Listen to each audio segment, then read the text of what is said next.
Hello, hello, hello, and welcome back to Cybersecurity Mentoring Monday podcast. I really hope you enjoyed the previous series and you checked out previous episode. This is the second of a series of 4 episodes purely focused on application security. So if you're not in AppSec, I hope you learned something new and that you really enjoyed this episode. These are with family, friends, and today we have the honor and the pleasure to have the newly elected member of the OWASP board, Grant Ongers. And I met Grant some time ago as a pure friend, and then we crossed paths as a work colleague. And we decided to do this episode to describe what it is to get into the board. And he's very close to the community and linked to a lot of events like Cornucopia and other stuff. So his view is particularly interesting, and we had Vandana Verma, and we're gonna have Jim Manico and Tanya Janka. So a lot of different perspective on AppSec from woman, man, and from board member and previous board member like Jim and previous participant. So I really hope you enjoy this focus on AppSec, and please, please, please comment down in the comment section if you like this one. This one is purely on audio, so I really hope you enjoy. Otherwise, let me know if you want to see more video, more audio. Just give me feedback. Thank you very much, and enjoy this episode of Cybersecurity Mentoring Monday podcast with Grant Ongers. Hello, hello, hello. Welcome. Do we have Grant on the line? Hi, yes, Francisco. Hi, Grant. How you doing? I'm good, thank you. How are you? I'm fantastic. Thank you for coming this freezing day, freezing English day, online. Do you want to give to our guys a little bit of a positive message about cybersecurity before we crack on? I've seen a lot of depressing news over the past week. We had Black Fridays and people trying to scam each other. We got a lot of emotional response on Twitter. I'm gonna cover that in a second, but I want to dial back and give to our listener a positive message about cybersecurity and where we're going.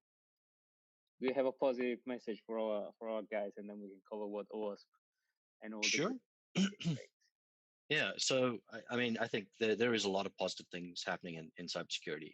We're seeing a vast improvement in the types of people and the variety of individuals that are involved in the community, that are involved in cybersec. I'm very happy to see that we're actually making positive changes. We're seeing things are getting better, things are getting uh, built stronger.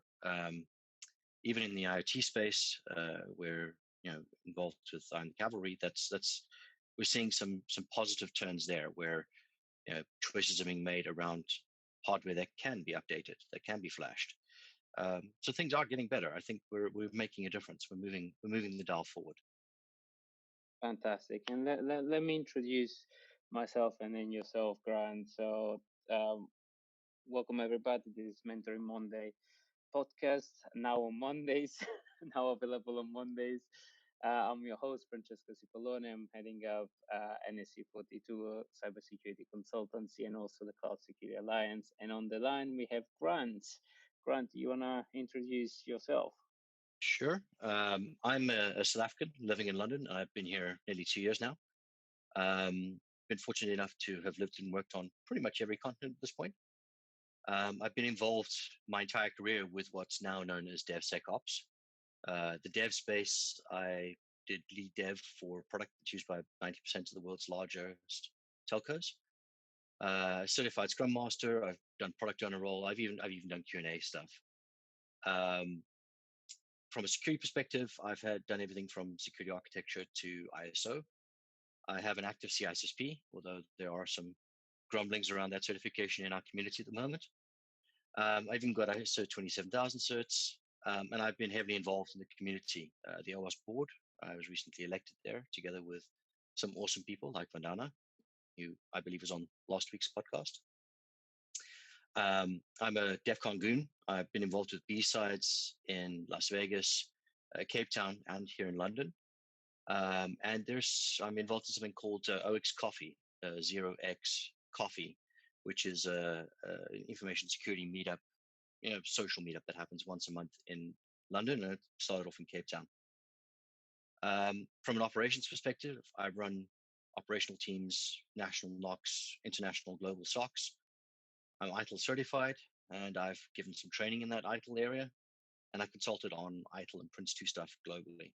So I've been involved in every component of that DevSecOps lifecycle, and I'm quite excited by how it should work together and how things should be done properly. Yeah, I think there is a lot of confusion around DevSecOps, and let me introduce my wonderful co-host Zoe. Zoe, how you doing? You can hear us? I'm well. How are you? Great to have you, Grant. Good to be on the line. Thanks, Zoe. So, as I was saying to Grant, today will be a little bit shorter because we're a little bit shorter in time. So we're just gonna do half an hour. We're gonna cover a few questions. And actually, since Grant, you talk about DevSecOps, everybody has an opinion on DevSecOps. I mean, I think with Zoe and Jim, we talked about in the previous podcast, we talked about what is DevSecOps, and Netflix has an interesting opinion that DevSecOps is just tooling. I have my own view that is fundamentally a people transformation and then tooling after to facilitate that. What's your take on DevSecOps? Well, firstly, yeah, I was going to say let's dive straight in there. So firstly, I use the term DevSecOps because everybody else does, but actually, it's just DevOps done right. I love that. so DevOps is a movement that sort of spawned out of the agile world, where we take away the barrier between what we've built and how we run what we build. And it is, I believe you're right. I believe it's a human thing. It's about changing the mindset of how people do what they do. And we do that using a lot of tools. So tools are important to DevOps. And adding sec in there is just about ensuring that security is part of the picture that we're looking at, rather than just functional and the other non-functional requirements which we deal with when we come to building applications. Security is one of them. It happens to be one that I'm most keen on, that I'm most excited about, but it's only one of the non-functional requirements. So I guess my view is DevSecOps is actually just DevOps done right. And DevOps is a different way of looking at the world, a different way of looking at responsibilities around applications we build and run. I couldn't agree more.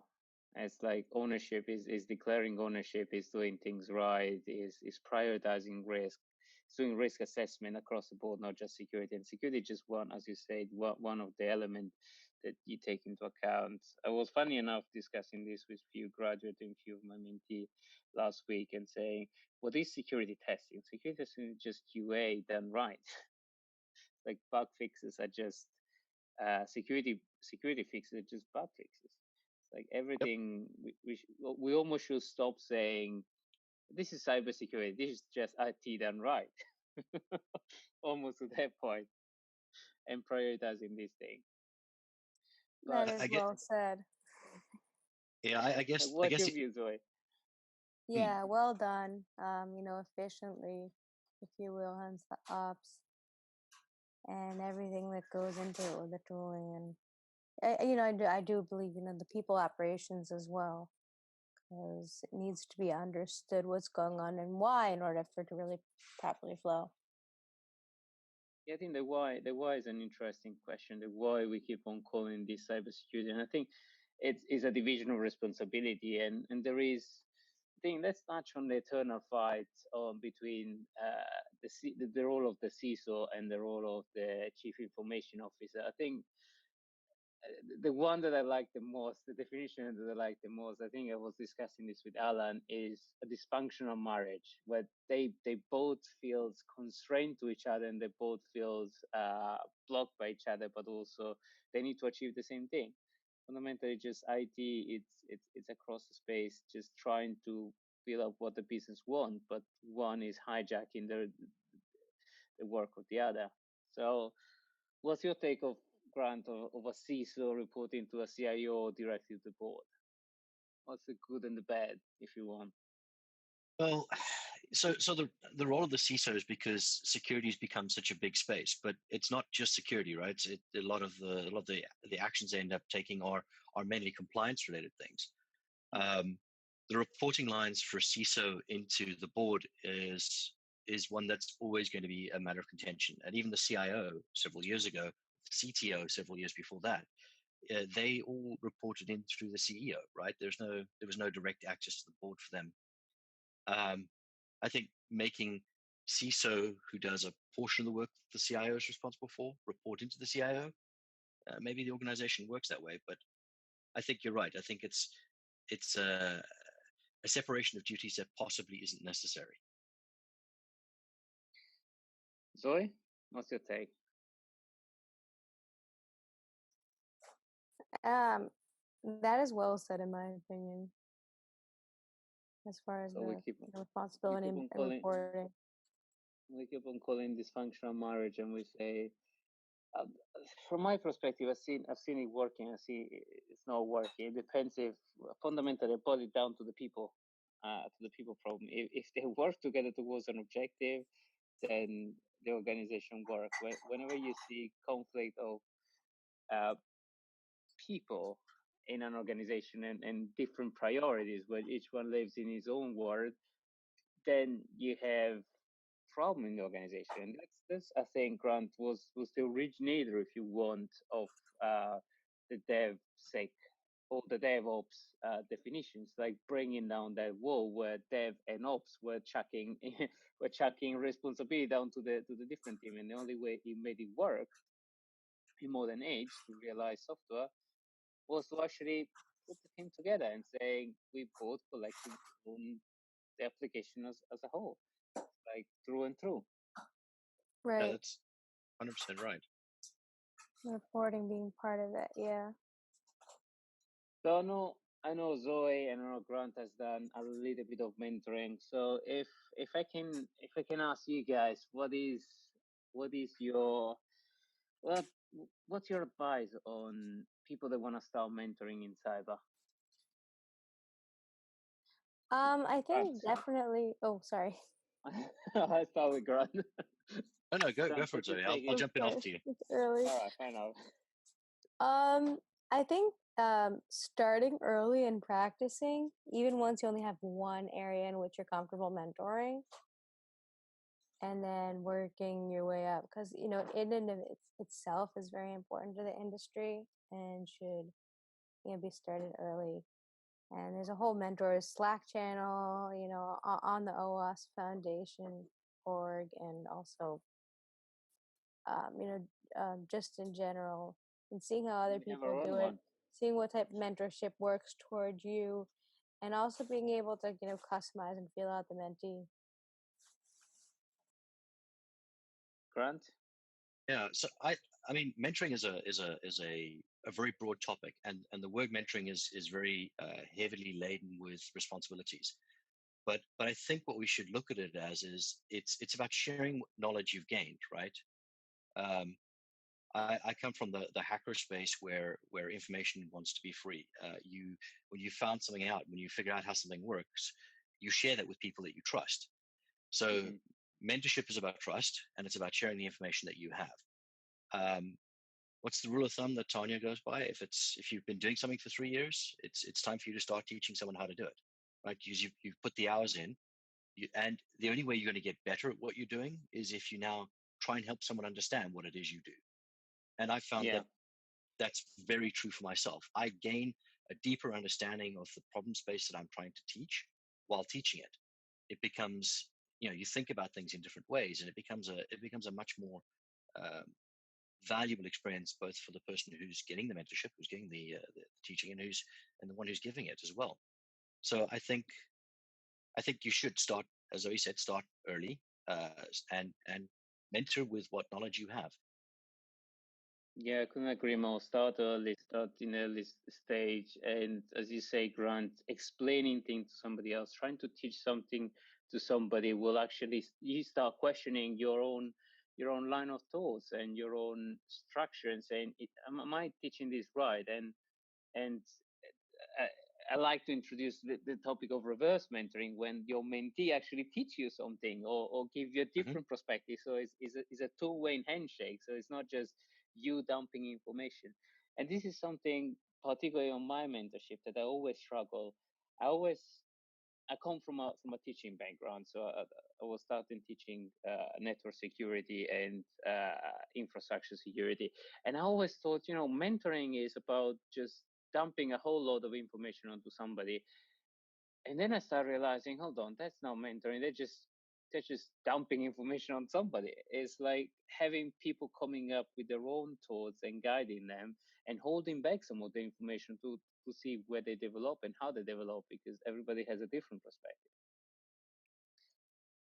I would agree with that. So in a way, it doesn't sound like certain, too different from certain aspects we just discussed in DevSecOps in a kind of abstract way. Yep. Very good point. Very good point. Is helping people develop and come up with their own idea, sharing a principle and an objective, but then everybody need to find their way, because if it is their way, they're gonna own it. If you give it to them, it's like it's gonna be just another tool that they're gonna forget about it. They don't champion it. This is probably the best way to put it. So Zoe, question for you. In your opinion, what is the best suggestion you can give to a mentor? Always make sure you're also constantly being mentored. And make sure that you have other mentors with other areas of expertise and perspectives to also mentor your mentees. And also just for a difference, just for the sake of variety, even if you and another mentor are both pretty strong in a given area.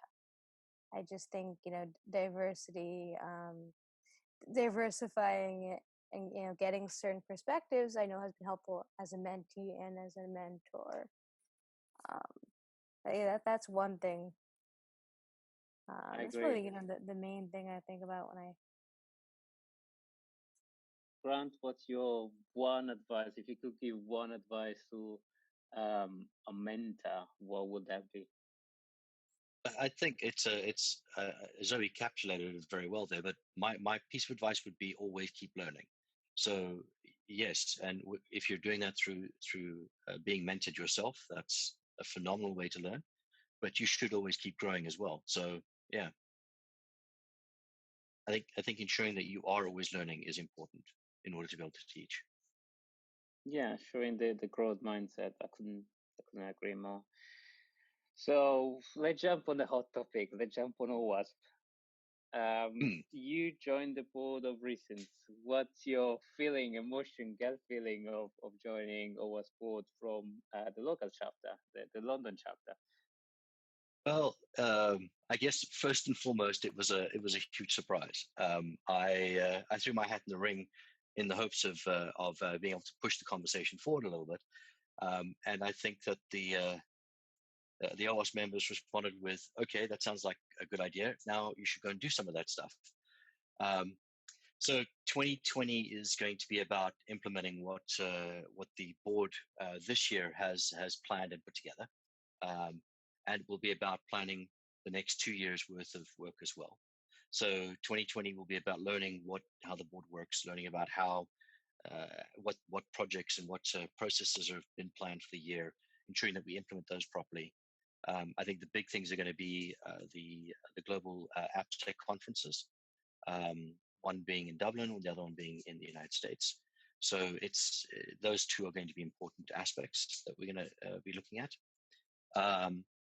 And then, building out a plan for what happens the year after and the year after that.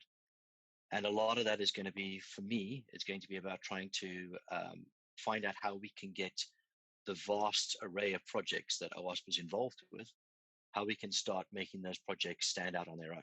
I mean, everybody knows about the OWASP Top 10, but there are hundreds of projects, as you're well aware, Francisco, that are just that are there and that have tons of great information, and just finding a way to tie that into other pieces that people do know about and making them more visible. And I want to discuss them because I think there is. I start putting out the message on Twitter and LinkedIn, and a lot of people don't come across ZAP, or everybody knows the top 10, but ASBS, ZAP, and the others. If you want flagship project, they're not really aware of, and I think we should do a little bit more advertising of those things because they, first of all, are amazing.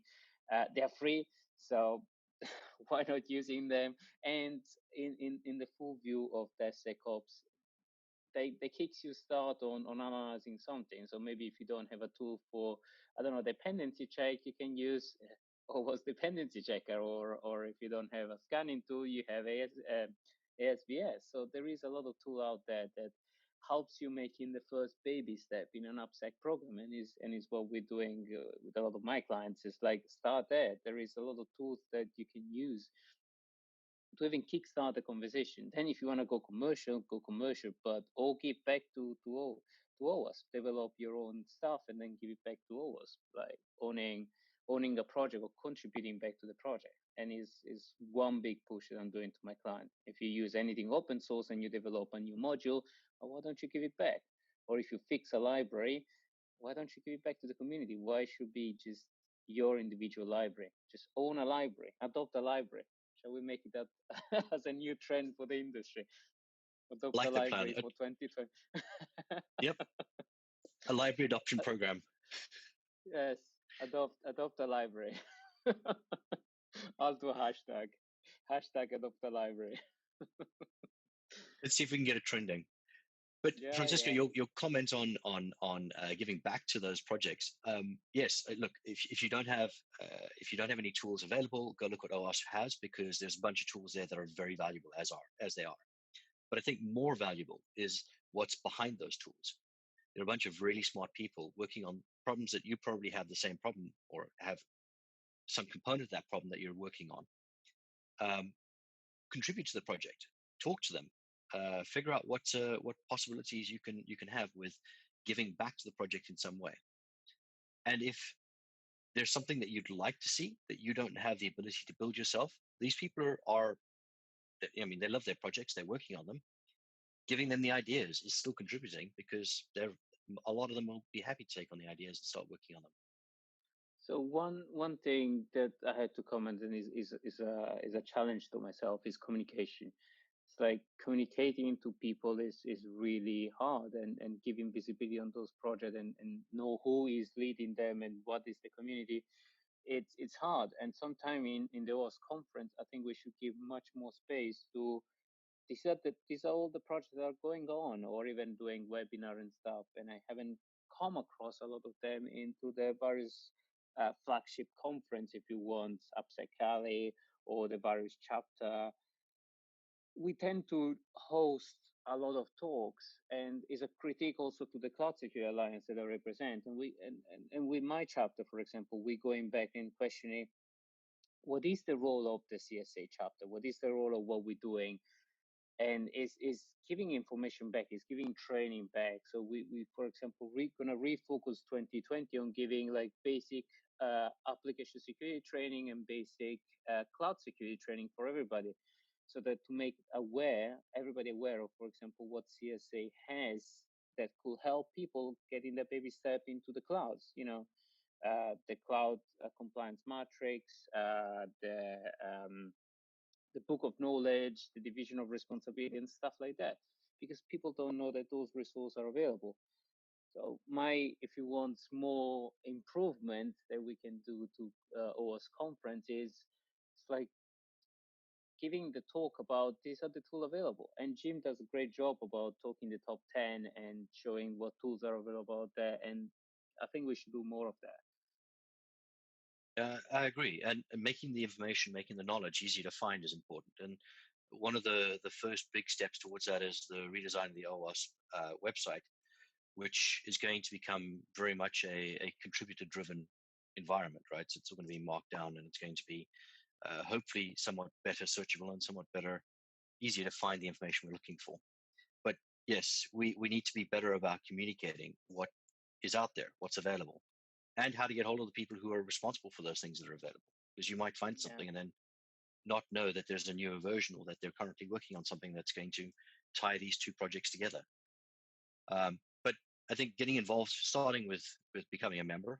If you don't have membership yet with OWASP, you should go out there and get it, and then get onto the OWASP Slack channels, and then that's probably the best way to find people who are working on projects right now.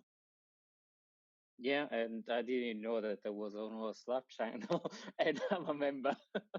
Well, there we go. See, we're going to get better communicating that too. But communication, I use a lot of communication that are non-techie people, because I think we bad at communication, and it's not our core skill set, and we have to recognize that communication works in different way. And especially now with the business coming into this space and everybody trying to be a little bit more engineering focused, we need to realize that comms are different than just putting out a GitHub account and saying, well, the information are in there, just go and find it. Is making them easily digestible for non-specifically techie people. And the OWASP Top 10 is not technical stuff. It could be a risk assessor that could take that. For example, if we take all the, I was discussing actually this in AXA and in a few of other insurance companies. Like, those people are coming into this space, giving out cybersecurity insurance, knowing absolutely nothing about cyber, and not knowing even a framework on how to risk assess or to evaluate the posture on the organization. And now that they're handing over effectively pay off for the cybersecurity premium, cybersecurity insurance premium, right now they're panicking because they say, what the heck did we insure? How did we evaluate the posture of this company? And then going out and trying to recruit engineers in mass just to assess company. And that's nothing different from a risk assessment, right?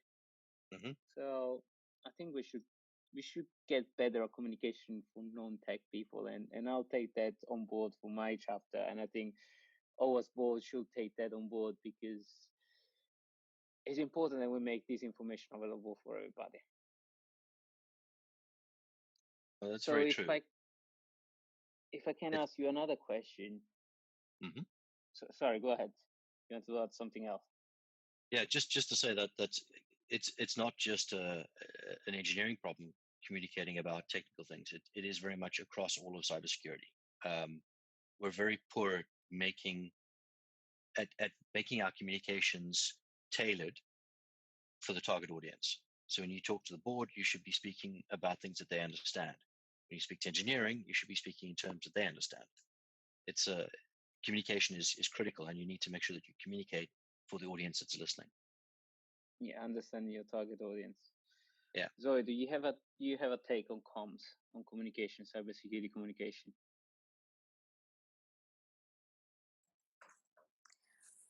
Not other than that, again, being able to really speak to and explain to all the different groups you mentioned. Yeah, including the risk assessors. And yeah.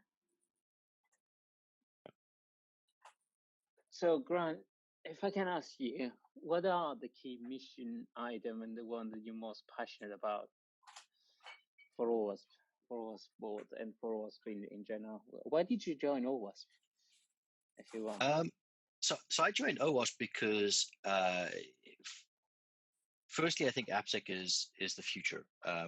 Almost everything is becoming applications. No matter what area that we're looking at, everything is application driven now.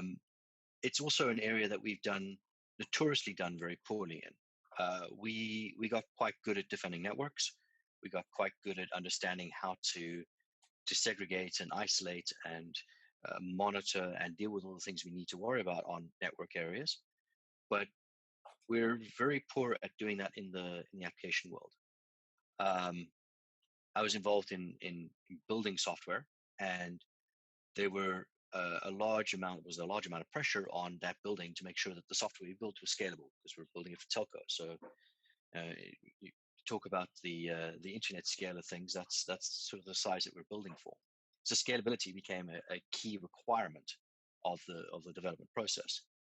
Security was always still an afterthought, right? Even in that space where there are some pretty heavy responsibilities, security was oh yes, we also have to do that security thing, and that bugged me. It concerns me to this day that we worry about security as a bolt-on afterwards, or we think, we'll hide it behind a firewall. It's now safe.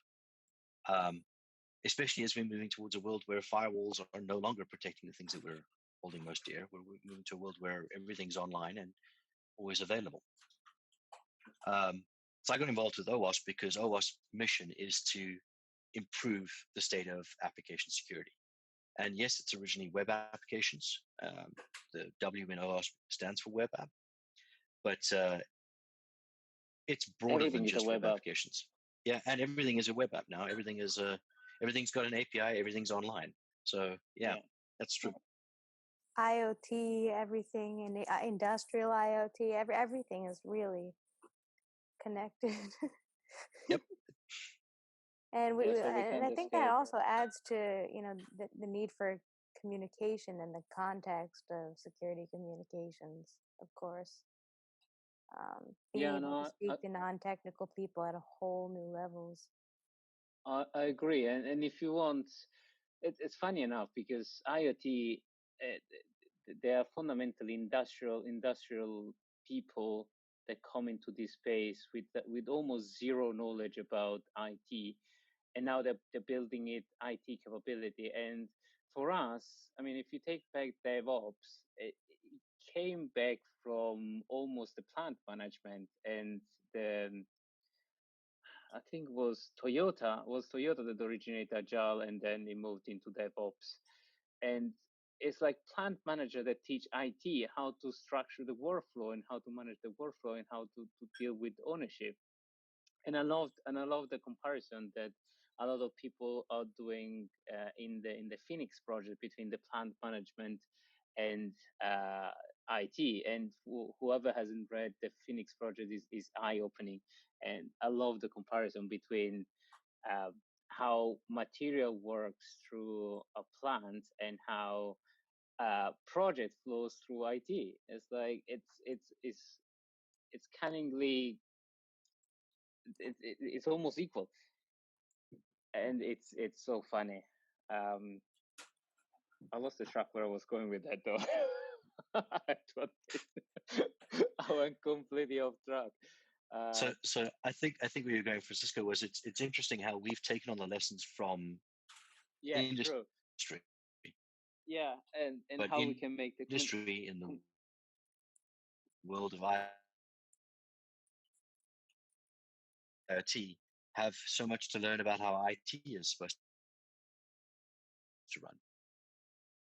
So you were breaking a little bit. So how we can fundamentally go back together and help those people that are focused on IT learn about plant management or about hardware and the other way around. It's like we're going further and further away from hardware, and they're going further and further away from cyber, or IT if you want. So how we can meet in the middle, how we can help. And I think regulation is going to play a key role in that with the new European regulation on IoT. What's your take, Grant? Well, there's another organization that I'm heavily involved with called the I Am the Cavalry, and their role is very much focused on IoT, on embedded systems, and a lot of the problems we've seen in that space have been we deploy something IT-like in hardware, and we do it in such a way that it's as cheap as possible. So we've probably taken an open source operating system and we've flashed it onto a ROM that can only be used once. And now this thing runs.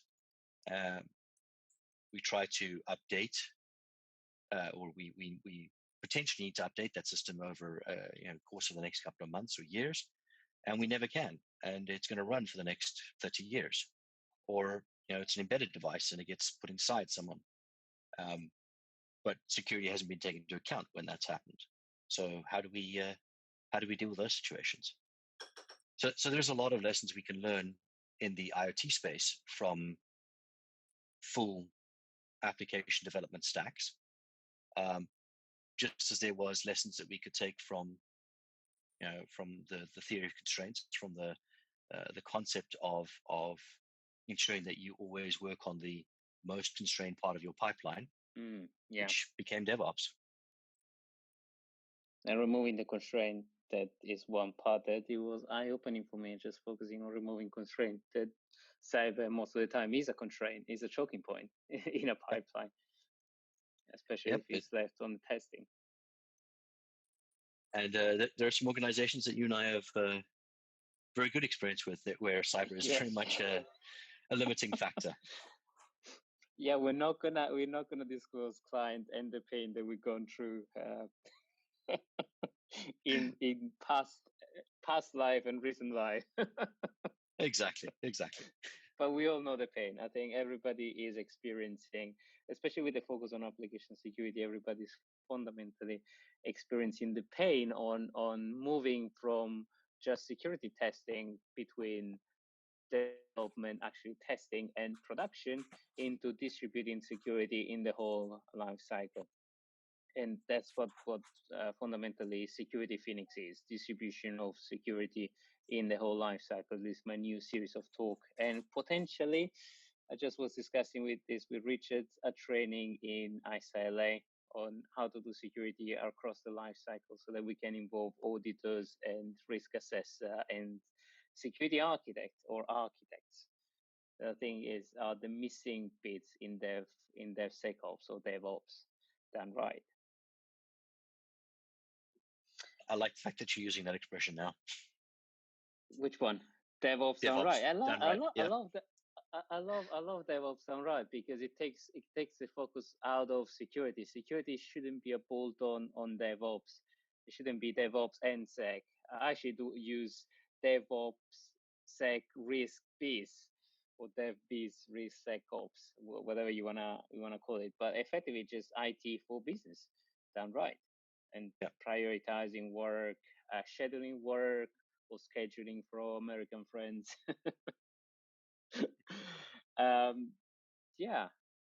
So let me ask you one last question on OWASP. I promise I'm gonna stop. So what's your view for the new mission of OWASP? Do you, as one thing that we discussed last week with Jim, and saying, do we keep OWASP wild, a wild beast, wild animal, and every project they want to span up, it will span up? Or do you see OWASP getting more structure, more not corporate, but more structure on a number of projects, selecting few projects and making communication around those projects more structured? It's a challenging question, so. Yeah. So I'll give you my answer today, and then in a year's time, when I've spent a year on the board, it'll be a completely different answer, I'm sure. Yes. But I do think that structures, either structure needs to be imposed on OWASP as a foundation, or structure needs to be sought. It needs to be somehow found. The very lack of structure that we have today means that a lot of projects go unseen. A lot of projects go unfunded when they probably should be getting more attention, more funding.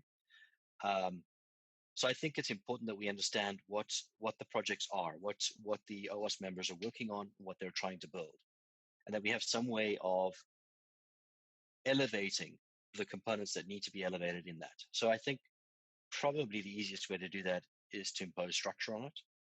But because the very nature of OWASP is this, it's an open source project, right? It's this massive governing open source project. Yes, it is a completely wild animal, and it doesn't have the easily tamed characteristics we might be looking for.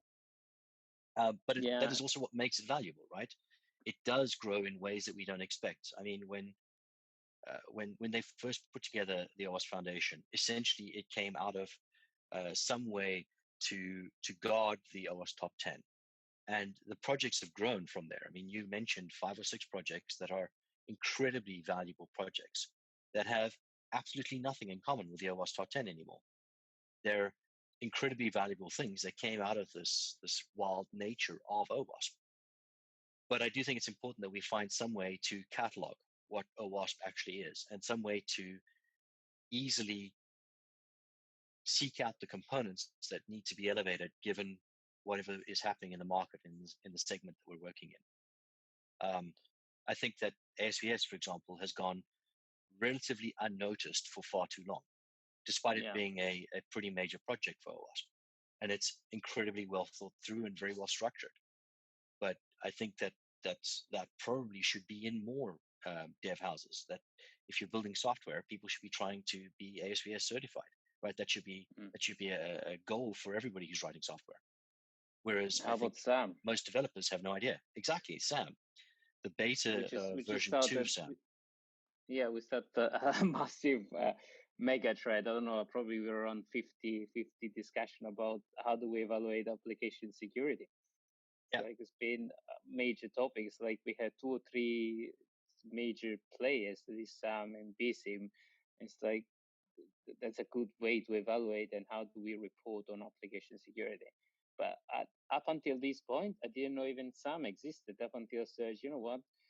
I need a way to evaluate my SDLC pipeline and how do I attack this for my clients? And I know you're working on some for your clients, and it's like, why can't we achieve as an industry for a consensus on how do we evaluate what's application security? We're also doing something. I mean, we had this discussion offline already, but you know, you're working on something and I'm working on something. We're both putting in a huge amount of effort to build something. I've had conversations at OX Coffee with other consultants who are doing similar things. And all of us actually should just be contributing to a single project, right? There's no reason that we have to reinvent the wheel 15 times. So if we were all working on SAM, that would make, you know, that project so much stronger, and it would be a much better use of each of our times. Hello, and thank you for listening to this episode of Mentoring Monday podcast.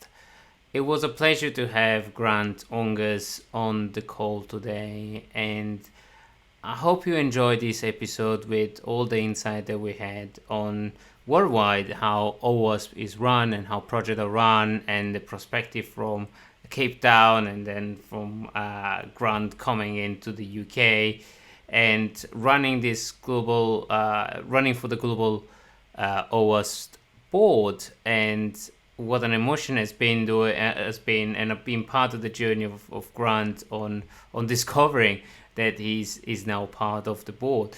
So I really hope you enjoyed this format. Let me know if you like more the video, the audio, what part do you like the most, what do you hate the most, and so that we can improve and deliver more and more good quality content for you guys. So I hope you tune in to the next episode or join in live as other guests have done. Join the community, join Cyber Mentoring Monday with a podcast. We have the link down in the description, and check on Eventbrite. We are always there. So I hope you really enjoy, and I'll see you on the next one. Goodbye.